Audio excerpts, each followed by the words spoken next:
Welcome to this webinar. You can see that people are joining. I'm going to wait another 10-15 seconds before we start.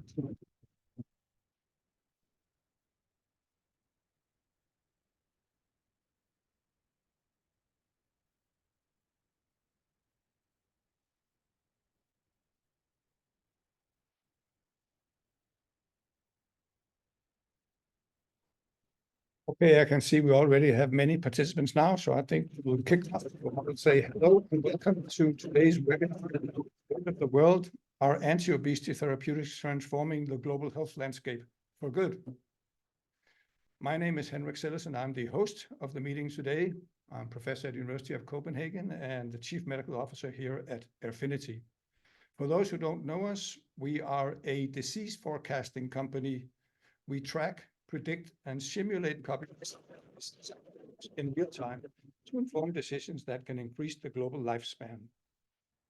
Before we get housekeeping points, this session is being recorded and will be sent to you afterwards. We will be presenting some exclusive insights and forecasts during this session. And if you would like to receive more details on the analysis, for instance, example of methodology, please reach out to the team afterwards. We will be taking questions from the audience and answering them live towards the end of the session. So feel free to drop your questions into the box throughout the session, and we will make every effort to address them. If not, we will try to get in contact with you afterwards.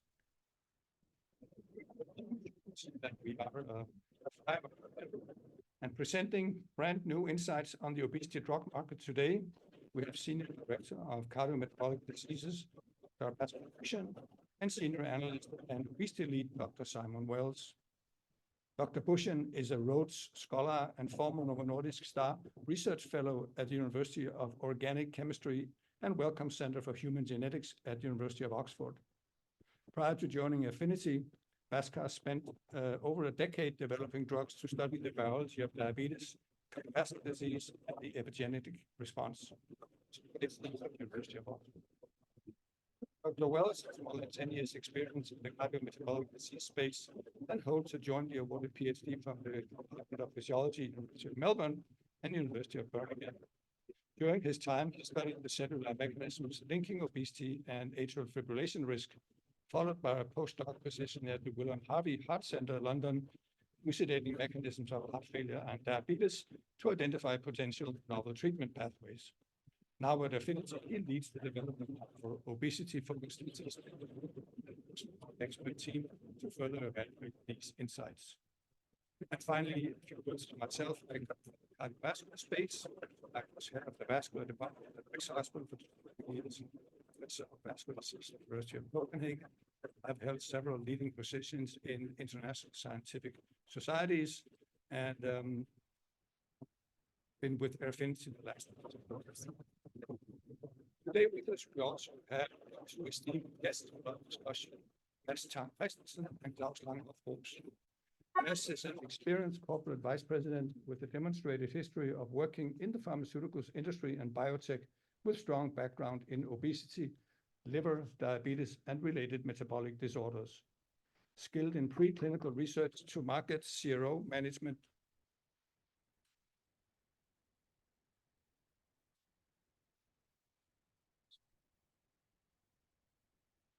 There is an issue with the sound, so we'll just change computers just a second.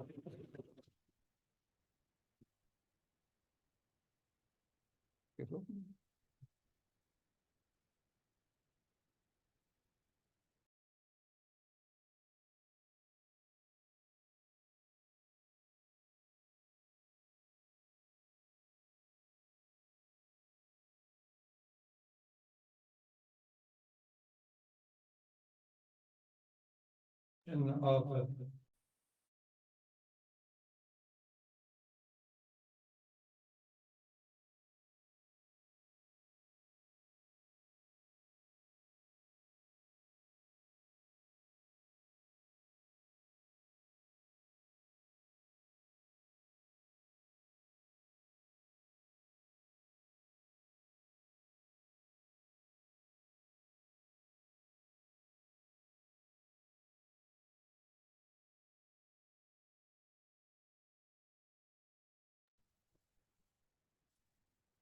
The technical problems seem to follow us here, but we'll try a new setup. So I hope that things are clear now.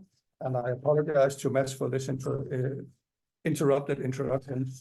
But let's go to Klaus Roos, who was the global commercial lead for the development and life cycle managing plans for liraglutide and semaglutide, including diabetes, obesity, chronic kidney disease, liver disease, and higher dose formulations of semaglutide injectable and oral.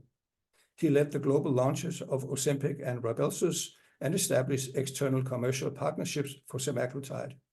He has big pharma and hands-on biotech experience across the full value chain, from early research, development, strategy, and operations. Klaus holds a degree in political science from University of Copenhagen. So enough with introductions. Let's get on to the real stuff. I will turn over to Bhaskar and Simon for presenting the science. Thank you very much, Henrik, and apologize for the technical difficulties. But I'm very pleased to be speaking to you today and showing you some of the data that we've collected and analyses that we've put together. So I'll begin with an introduction to the cardioprotective properties of GLP-1 receptor agonists. We know that about 810 million people are currently living with obesity. This is projected to grow to about 1.53 billion by 2035, which will account for almost 1 in 4 people who will be living with obesity by that year. We know that obesity is a key modifiable risk factor for many diseases, and anti-obesity medications have begun to have some great success in recent years in terms of affecting weight loss with the development of gut hormone targeting drugs, as you can see in this data table below, wherein the weight loss efficacy of various candidates that we're tracking has been outlined on the rightmost column. And pivotal anti-obesity medications to date have demonstrated not only significant reductions in body weight, but the field is also now starting to appreciate their wider benefit beyond just weight loss. We know that obesity quantifiably associates with increased cardiovascular, renal, and metabolic disease risk. This increasing weight being associated with risk factors, the association is pretty strong, as you can see in the first 4 markers. So there's a strong association between increasing BMI and increased risk of hypertension, osteoarthritis, type 2 diabetes, but the association with disease outcomes is less strong, as you can see in the association between weight gain and unstable angina and myocardial infarction and stroke. However, we do know that from interventional bariatric surgery studies, we know that reducing people's weight does lead to reduction in hard cardiovascular, renal, and metabolic disease endpoints. And most recently, we've seen this also with GLP-1 receptor agonist trials for secondary prevention, wherein we know that GLP-1 receptor agonist induced weight loss in people with a history of CVD, whether or not they have type 2 diabetes, does reduce rates of major adverse cardiovascular events. In the SELECT trial on the left, we can see that this reduction in MACE was 20% in terms of relative risk reduction, and that was accompanied by a sustained 10.2% weight loss over 4 years. In addition to weight loss, we can talk about the mechanism of cardioprotection. So it wasn't just the fact that people were experiencing reduced cardiovascular risk, but there's some initial indicators of what that might be driven by, in the sense that participants in the SELECT trial also saw a significant reduction in systolic blood pressure, high sensitivity C-reactive protein, which is a biomarker of inflammation, as well as glycated hemoglobin, all of which are independent risk factors for cardiovascular disease. So I'd like to hand over to Simon Wells now, who will take us through some of these secondary efficacy endpoints, so non-weight loss endpoints that we've used to benchmark the efficacies of these drugs. Simon. Thanks, Bhaskar. So at Affinity, we're benchmarking a wide variety of endpoints from different anti-obesity drugs at various stages of development. For today, we're just going to look at a small snapshot of the whole portfolio that we do analyze by looking at those 3 endpoints that Bhaskar has just highlighted. in SELECT, the first of which is systolic blood pressure. So the table here benchmarks the change in systolic blood pressure associated with various different anti-obesity medications from a representative selection of phase 3 trials. You can see in all cases that there's a reduction in systolic blood pressure, so the numbers are negative down that right-hand column, ranging from around a 3% to 6% reduction in blood pressure. If we move on to the next slide, we can see that we've also examined the relationship between this change in blood pressure on the y-axis and the change in body weight from baseline along the x-axis across trials involving patients with obesity without type 2 diabetes, and then those with type 2 diabetes, which are highlighted in yellow. And so you can see there's a fairly moderate positive relationship between the two, whereby with increased body weight reductions, you get a greater reduction in systolic blood pressure. But there are, of course, some notable exceptions to this, including SURPASS-4 and PIONEER-1, where you can see they roughly both have around a 3.5% reduction in systolic blood pressure, but there's about a threefold difference in the body weight reduction induced between the two trials. At Affinity, we'd like to look at the broad picture of obesity and its wide-ranging impact on other disease areas from both an epidemiological and also an interventional perspective. Here is our forecast of the excess cases of hypertension in the US due to obesity over the next 6 years, so from now through to 2030. And the color-coded bars here represent hypertension prevalence in different BMI fragments of the population. And the green bars represent the baseline prevalence of hypertension if everybody were to be at the clinically healthy BMI, so 18.5 to 24.9. And so the excess in hypertension due to obesity is the difference between these two bars, which we have forecast will grow by around 28% through to 2030. Following this, we've built a series of models to assess the impact of anti-obesity interventions, tackling this excess CVD burden in the case of the example data we're showing here in the case of hypertension. So this model we've built here is looking at a Wegovy-like drug and its impact on the prevalence of hypertension in the US in 1 year, in 2030. And we've built this looking under 3 different coverage scenarios, which are outlined in the table at the top. But essentially, these are looking at targeting the drug at those typically deemed at greatest risk, so those with the highest BMIs of 35 through to 40 and above. Under these 3 different coverage scenarios, you can see there's a reduction in hypertension prevalence from baseline, which is the purple graph on the left, of about 149 million cases, with a reduction down by about 6 million cases in scenario 3. So a reduction in prevalence of hypertension of 6 million cases in the year 2030 in the US with this coverage of Wegovy-like substance. Another endpoint that this new wave of anti-obesity medications are having an impact on, that Bhaskar mentioned, is CRP, so C-reactive protein, which is the inflammatory biomarker. So this table is similar to what I showed for hypertension, but is, of course, changes in CRP from baseline across different trials. And you can see the reduction ranges from around 30% to 60% reduction, depending on the trial and the circumstances. And of course, there's variability between trials because the baseline characteristics of patients is of course different.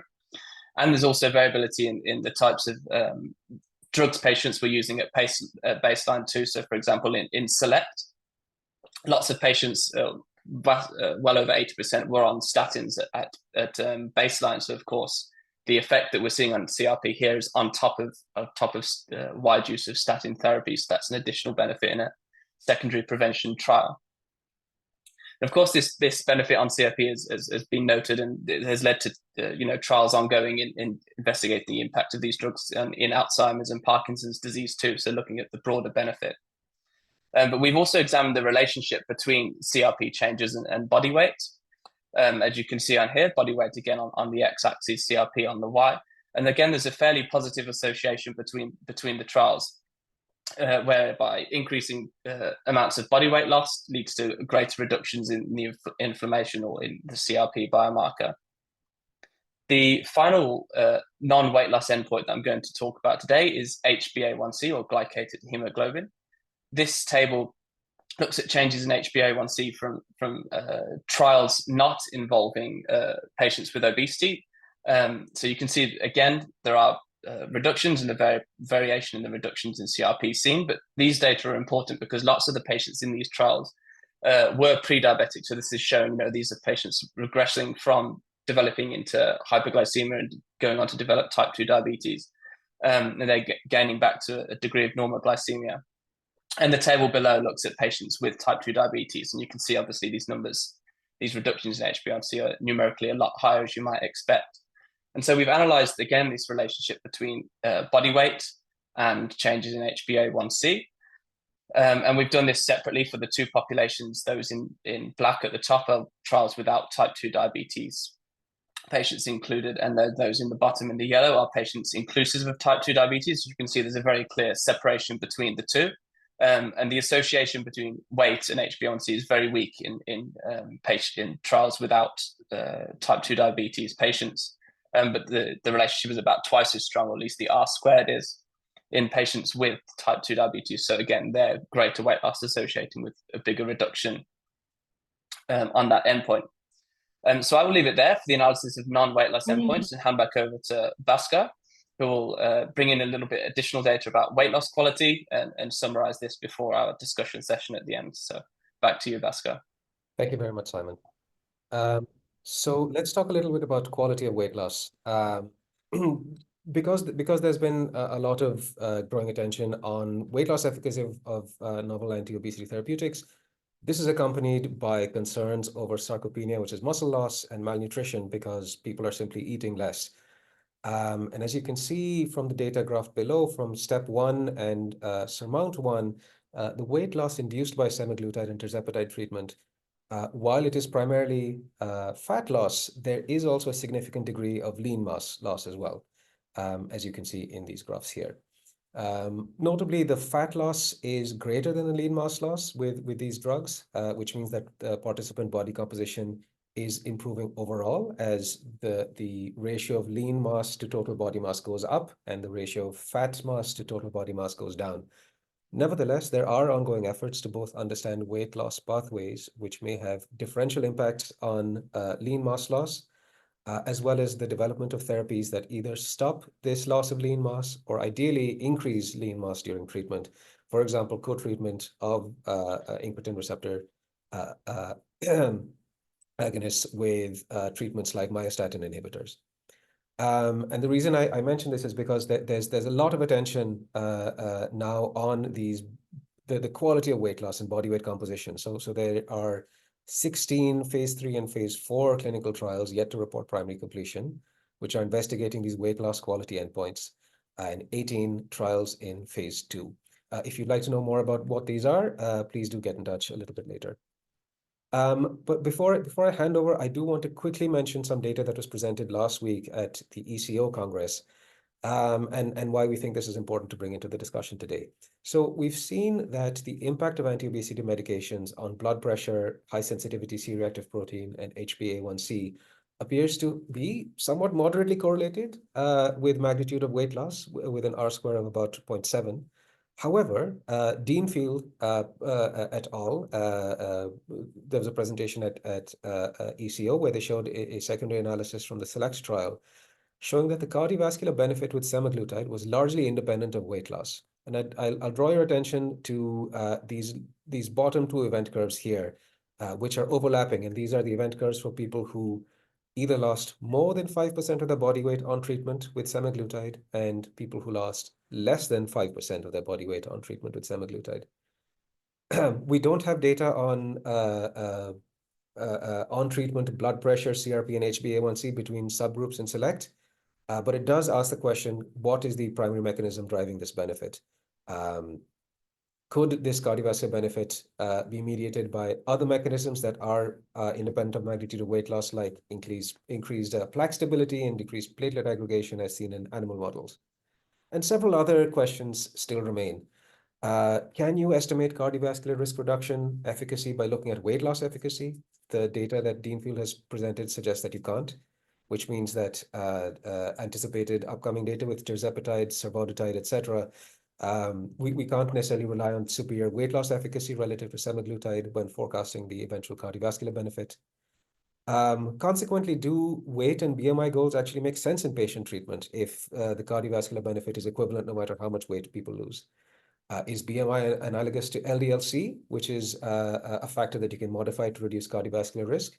Or is it more analogous to triglycerides and HDL cholesterol, by which I mean indicative of cardiovascular risk, but ultimately not an important factor when you start modifying it in terms of overall cardiovascular benefit?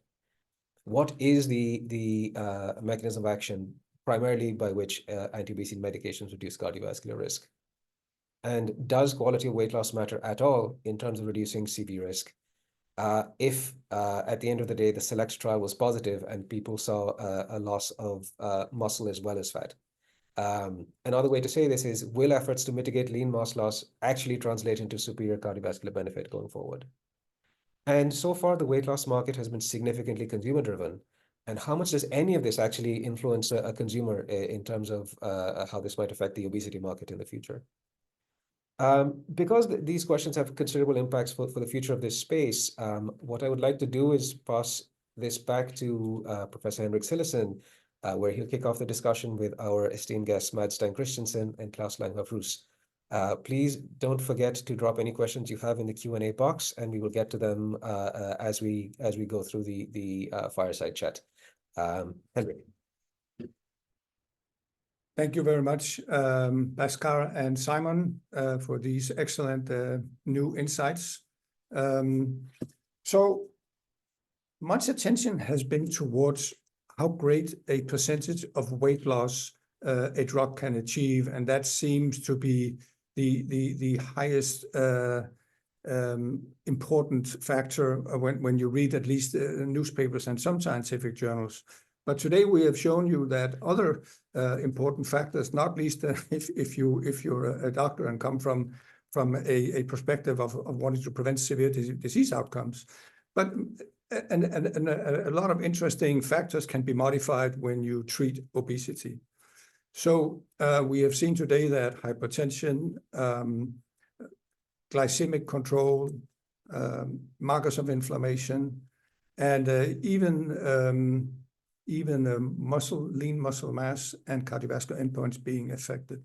But let me ask you first, Mads, what do you think of these factors is actually the most important for the obese patient who is getting on treatment? Yeah, it's like, so Henrik, thank you for the question. And it's like asking me to whether I have the sort of the predictive power of looking in a crystal ball and actually predicting data before I see them. And I don't. It was also a bit of surprise to me about sort of the data from ECHO, basically at least suggesting that there is no sort of strong correlation with the amount of weight loss and the effect on cardiovascular risk. The only thing I can say is that as you alluded to in the beginning, weight loss, even though now we talk about quality of weight loss and you have this almost 50 different clinical trials running on trying to improve the body composition after weight loss. When you talk to people, I think most are excited or thrilled about the magnitude of the weight loss. So that's the factor that you have to start with. If you are moving into the space as a biotech company, you need to at least demonstrate that you are on par in terms of weight loss. And I think that's also, and we can discuss about that later, Henrik, but that's also the huge success we've seen from going from a liraglutide-based treatment with 6% weight loss to a semaglutide, tirzepatide, like weight loss with around 17 to 25% weight loss. And so it's the magnitude. It's not necessarily the health benefits coming from that. If you go back all the way back to when we started out 20 years ago, we knew, or there's been supported data, epidemiological data, that every time you reduce weight with about 5%, you get an improvement in your risk of diabetes, hypertension, all the comorbidities associated. And even though we've been sort of preaching that that's perfectly fine, we saw no massive sort of uptake of liraglutide that gave you 6 to 8% weight loss. And so I would say we still need to see clinical data. I'm looking forward to see the data on tirzepatide, the cardiovascular outcome data, to see if if we can see a similar trend that we saw here with the recent data from ECO with semaglutide SELECT study. But I think the jury's out and we need more data. But what do you think, Klaus? You need to unmute yourself, Klaus. I think that as long as we're treating for weight loss, then magnitude of weight loss will be the most important. I guess the moment you start looking at obesity a bit more holistically, and I think that that probably will happen over time, then other things come and become important. I think that you are right, Mads, that you need an entry ticket in terms of showing substantial order of magnitude weight loss on power. But then it becomes interesting to look at quality of weight loss. It becomes interesting also to look at convenience, because a treatment like this that you don't just initiate and take, but that you're on ideally for the remainder of the time that you need it, which ideally would be for a very long time.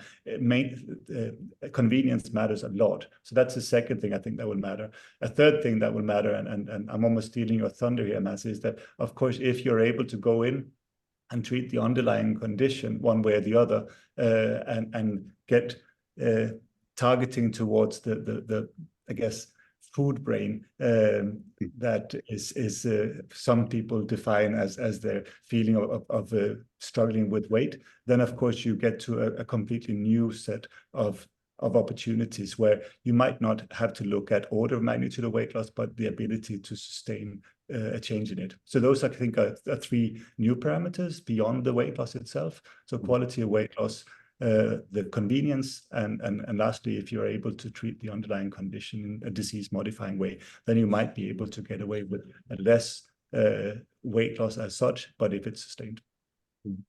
I agree. Thank you very much. I think that was very elucidating. Now we have these discussions is very much at the angle of the medical view. We are many doctors on this call, and we think about how unhealthy it can be to be obese. So we have many opinions about all these factors here, and we can probably discuss the whole day what is most important. But I wonder, and I'm going to ask you first, Klaus, with your commercial background, how does the consumers, because this has been driven by a consumer market, at least the first 1 year of the obesity market after GLP-1 has been launched for that. How does consumers perceive any of this, or is this just some medical talk? I think that there is a consumer journey towards it.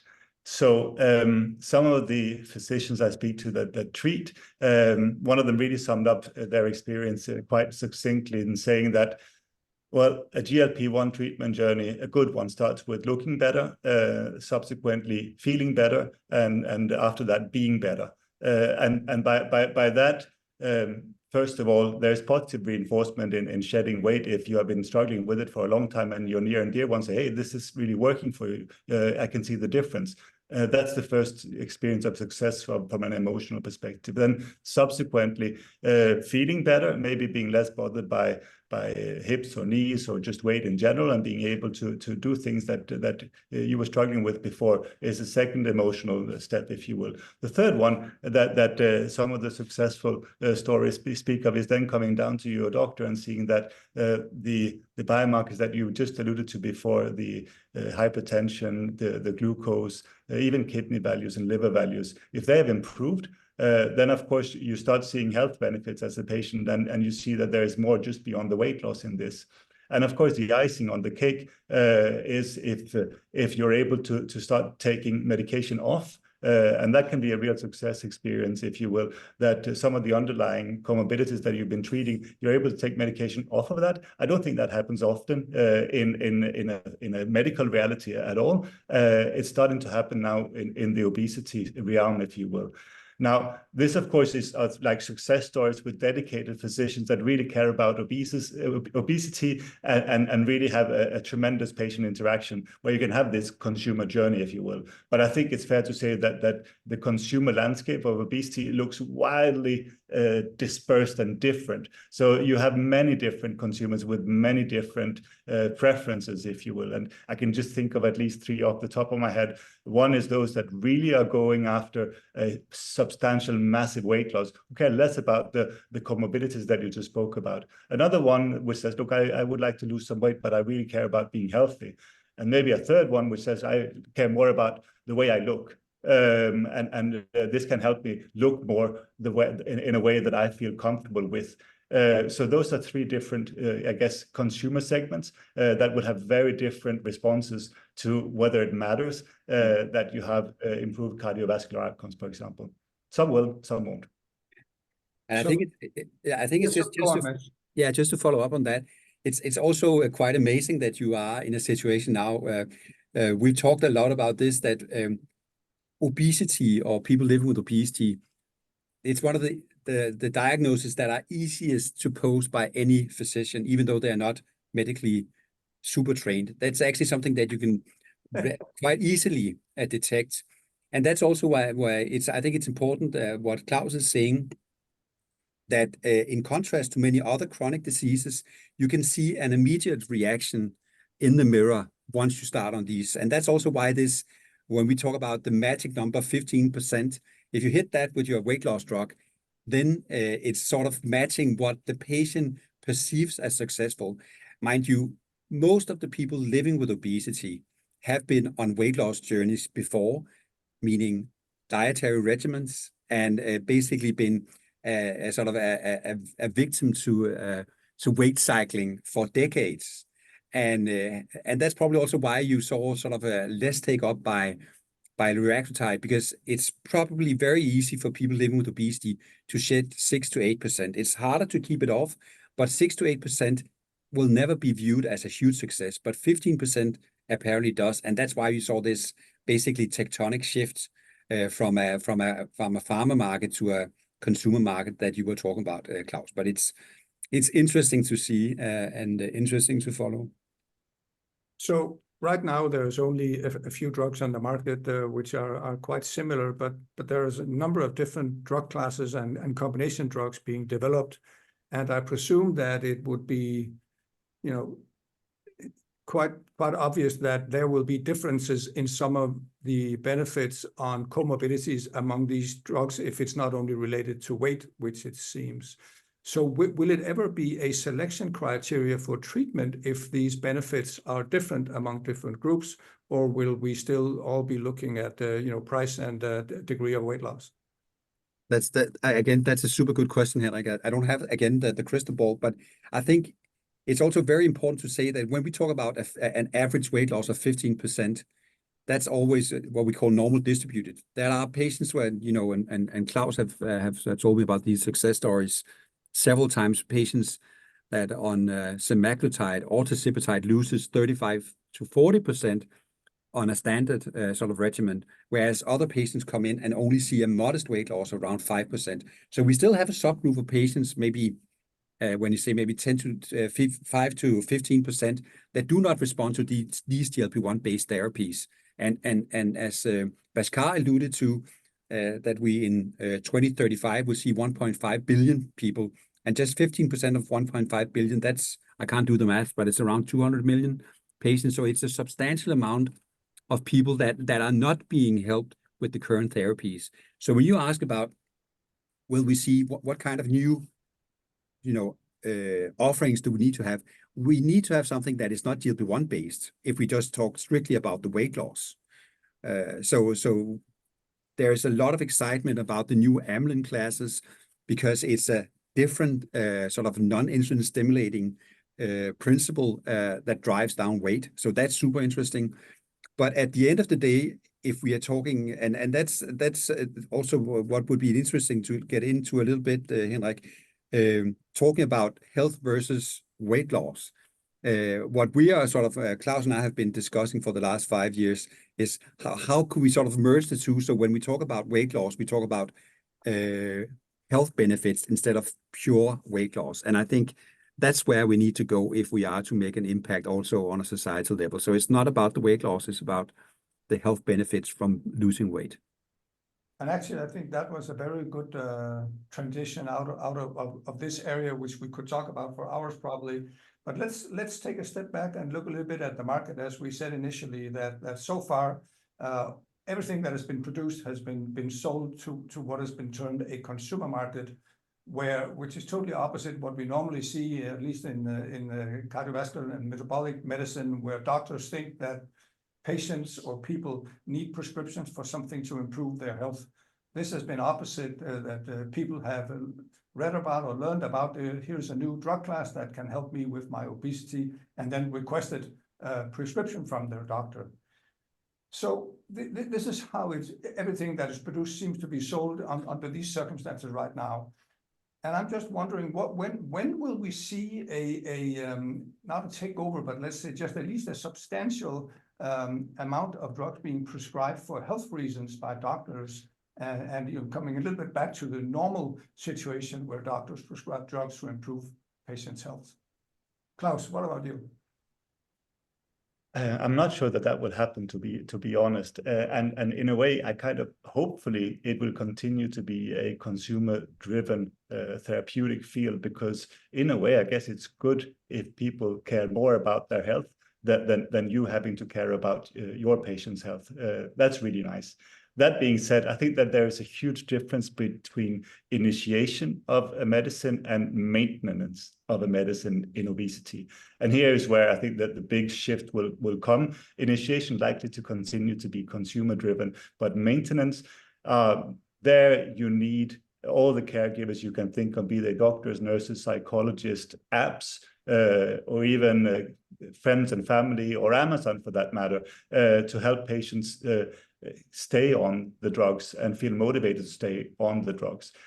I think that there is a couple of different stats here. One is that Medscape, they did a poll recently showing that 1 in 8 adult Americans, they supposedly had tried a GLP-1. That's a lot. We know from other data that 30% are still on a GLP-1 after a year. There could be a lot of reasons for this, by the way, in terms of there not being enough supply, or as Mads was alluding to, weight loss not being visibly sufficient enough, and so on. But nevertheless, there is this huge need for maintenance and staying on the drug. And here, that's probably where the standard caregiver can play a much bigger role, because it's much more difficult to self-motivate yourself to stay on something, much easier if someone else helps you along. So if I were to sort of speculate, I would imagine that the maintenance side of obesity treatment is really where you can have the biggest caregiver impact. And as that grows, which it naturally will be, because more people will be on the drug, then so does the importance of the support of the continued weight medication adherence per patient. But let me challenge that a little bit, Klaus, because with what you're saying there, you think that you can look yourself in the mirror and you can see your overweight. But as Bhaskar said in the beginning, that overweight is not necessarily the same as being at risk of severe outcomes. At least the BMI is not a good predictor of especially cardiovascular outcomes. So if you only take the drugs because you think it's good for your health, and you may actually not be at risk despite your overweight. Obviously, we're talking about how the magnitude, of course, but you will not necessarily be very sick just because you're a little overweight, and then a potential candidate for a anti-obesity medication. No, I think that's absolutely right. I guess the dynamics that we talked about before was the consumer drivenness. I think that if you do not see a response, likely you will have to have your medical doctor help you stay on treatment and motivate why you would do that. And with the recent SELECT data, it seems to be the case that you might want to stay on treatment in spite of not seeing a weight effect. So I agree from that perspective. And then you can say conversely, well, even if you're seeing effect, if you're not in the risk group, then why does it matter to you? And that's where I think that maybe it's reasonable to expect that this market could continue to be consumer driven, insofar as if you feel that this is good for you or makes you look better, it also might make you feel better. It's really like I guess empowerment of the consumer. It's not something that we have been so used to in diabetes and other spheres and fields where we've all worked before. But I guess it's likely what is going to continue in the obesity space.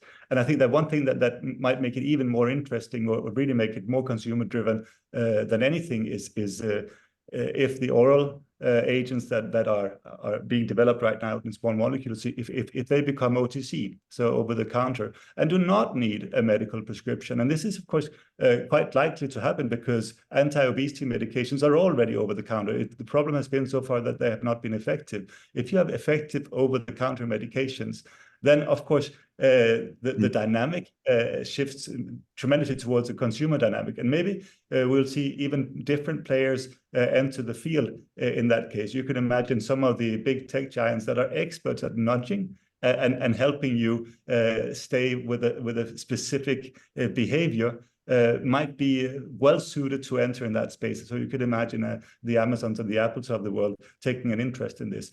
But that would, of course, as long as it's prescription driven, that is not going to be the standard approach, I don't think. We have a good question in the Q&A box. So let me read that, and I think that's for you, Mads. Yeah.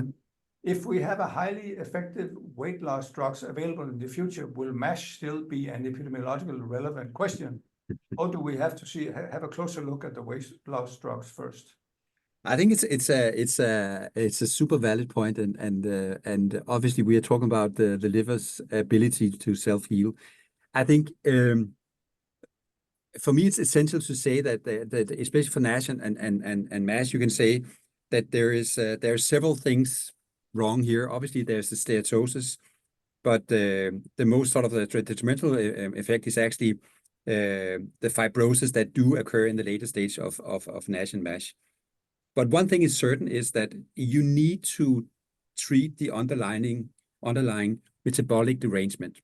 And that is actually possible with the weight loss. We know both from rat studies, but also from human studies, if you starve or take away the food from a rat for 8 to 10 hours, you would see a nice clearing of the liver if the liver is steatotic. That's also true for humans. So if you lose weight, you will also, to a large extent, treat the steatosis. And that's also the sort of the clinical data that's come out on semaglutide. It seems that even a prolonged treatment with a GLP-1 based drug like semaglutide is not enough to reverse already progressed liver fibrosis, F3, F4, but it may be able to hold it. I'm not sure that, or maybe I'm an optimist, Henrik, but I'm not sure that it's not going to be possible to reverse this if you treat long enough, because I think it's giving the liver time to rest. Obviously, you will see over the next couple of years, you will see specific treatments aimed at sort of dissolving the fibrosis in the F3 and F4, but it will always be on a background of treating the sort of the metabolic derangement that you see in these patients. So you need to take away the sort of the accident, get them away from the accident, and that's an environment with too much fat in the liver. So that would be my answer to that. So it's not uninteresting; it's still super interesting. And the best way to avoid MASH is to start treat early. But that's that's a whole different fireside chat about prevention versus active treatment as we are talking about today. So I don't know if you have any comments, Klaus. No, I think that you said it all. I think that just wanted to tie one thing back to what you were asking about before, Henrik, in terms of the differentiation between the different agents that are coming out. I think I looked at your platform and I can see that you're tracking something like 431 different agents, of which I think 120 are GLP-1 or GLP-1 combinations of sorts.